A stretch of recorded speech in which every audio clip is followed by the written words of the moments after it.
G'day guys, just a word of warning on buying a used Barina.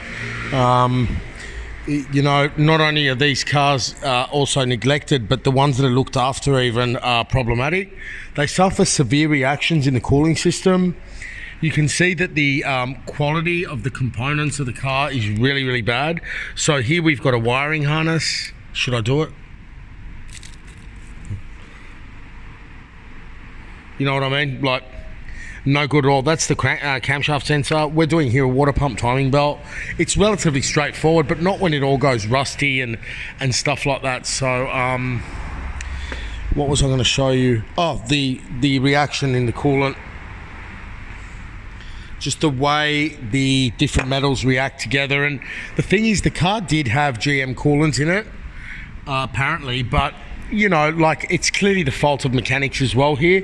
But when buying these Barinas, always put $1,000 aside for all this stuff that goes terribly wrong. There's the water pump. They can seize up, but this one actually didn't. I've left a rag in there to siphon out the coolant over the weekend. Yeah, like any used car, the first thing you do is check the coolant, and if you see bad coolant, do not buy the vehicle. Simple as that. Otherwise, you know, very cheap to do the discs and brakes and stuff, and they're quite a good little runaround. This is a 1.6. It's got a bit of zip in it. I better release this engine a little bit. It's just touching the firewall up here. That's better. And higher. Oh yeah, that'll get the coolant out. I'll get more coolant out of it. So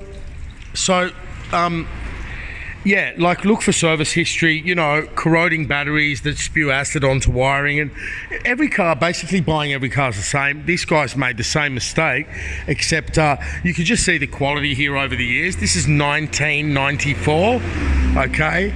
That is 15 years newer as a 2009, if that's the correct maths. This car had a blown wheel bearing and busted brake hoses, you know, like, but the issue is we're getting a lot of Toyotas in with the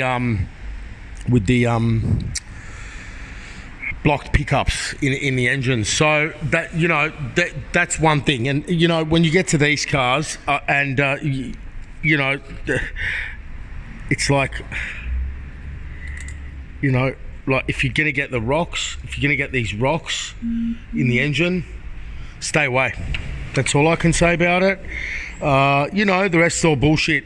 Seat belts, power windows, you can check all that, but people are not checking the very essentials, and it's to look for rusty coolant and abused engine oil. Okay, hope that helps. Bye.